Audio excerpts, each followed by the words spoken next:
La question d'aujourd'hui, c'en est une que les gens nous demandent vraiment très souvent. Combien de temps prévoir dans ma planification pour mes déplacements, mes repas ou même mes attractions à Disney?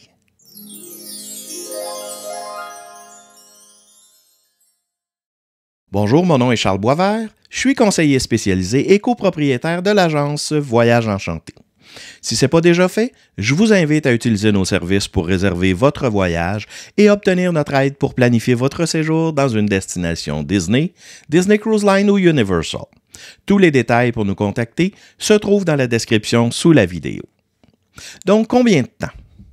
C'est certain que je ne pourrais pas vous donner dans cette capsule ici une formule qui s'applique à tout le monde, mais ce que je peux faire, c'est vous donner des indications, vous donner une idée du temps que ça prend pour vous guider dans votre planification. Commençons par les déplacements. Dans leur communication, Disney recommande normalement de prévoir entre 60 et 90 minutes pour vos déplacements d'un endroit à un autre. Donc, par exemple, de votre hôtel à un restaurant de parc ou Disney Springs. Ça, ce que ça veut dire, c'est de ne pas partir de votre hôtel 30 minutes avant l'heure de votre réservation. Donnez-vous du temps. Mais combien de temps ça prend en autobus ou en bateau pour se rendre dans un parc? Ceux qui me connaissent savent que je n'ai pas l'habitude de couper les cheveux en quatre, donc ma réponse, c'est toujours 15 minutes. Évidemment, il y a des endroits qui sont plus proches et qui peuvent prendre 10 minutes, puis il y en a qui sont un petit peu plus loin, qui vont en prendre 20. Mais est-ce que si je résume ça, puis je vous dis 15 minutes, je me trompe beaucoup? Je pense pas. Donc, pourquoi Disney dit 60 à 90 minutes dans ce cas-là? C'est tout simplement parce que 15 minutes, c'est le temps de déplacement. À ce temps-là, il faut ajouter le temps d'attente de votre transport. Puis aussi, une fois débarqué, vous allez devoir vous rendre de votre transport à, exemple, votre restaurant, peut-être passer la sécurité, puis le guichet du parc, ainsi de suite. En plus, il va falloir considérer qu'il peut y avoir d'autres éléments, comme par exemple l'embarquement d'une personne en fauteuil roulant. Si je recommence mon calcul, c'est assez facile. La fréquence des transports chez Disney, c'est aux 15-20 minutes. Ensuite, une fois débarqué, on peut penser que ça va vous prendre un autre 15-20 minutes pour vous rendre de votre transport à votre destination finale. Donc, si je prends ces 15-20 minutes-là, le temps de transport de 15 minutes, un autre 15-20 minutes pour vous rendre à votre destination finale, ça fait autour d'1 heure. Si on doit embarquer un fauteuil roulant ou qu'il y a du retard sur la route, là, on va se diriger vers 1h15, puis même potentiellement 1h30. Si à l'inverse, c'est votre journée chanceuse, puis que votre transport arrive à l'arrêt en même temps que vous, puis que tout le reste va pour le mieux, ça pourrait prendre le 15 minutes de transport, une quinzaine de minutes une fois débarqué. Donc là, on est dans le meilleur des mondes, puis ça a pris autour de 30 à 40 minutes. Le système de transport de Disney est vraiment bien pensé, puis les routes sont super efficaces. Pour ce qui est de la fréquence puis du nombre de véhicules, c'est ajusté selon la demande.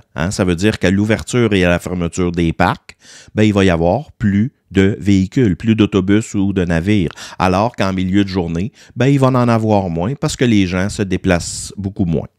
Les restaurants maintenant. En général, voici combien de temps je budgète à mon horaire pour mes repas. Pour les repas à service rapide ou les quick service, si ça prend plus qu'1 heure, c'est parce qu'il y aura eu finalement une longue attente avant de commander et que vous allez avoir mangé quand même pas mal lentement. Donc, on peut dire qu'en situation normale, autour de 45 minutes, c'est une durée très, très réaliste. Ça pourrait même être un peu plus court si vous avez utilisé la commande mobile. Pour un restaurant avec service aux tables, donc un table service, ça va dépendre beaucoup du restaurant, mais normalement, je planifie autour d'1h30 pour le processus complet. Et puis, si vous voulez faire plus vite, c'est souvent possible de le faire. Là, un petit truc, si à l'inverse, vous voulez manger plus lentement, vous voulez prendre soit un souper relax avec votre conjoint, votre conjointe, ou peu importe la raison, mais prendre plus de temps, avisez votre serveur en commandant. Parce que sans ça, ça risque de se terminer quand même assez rapidement.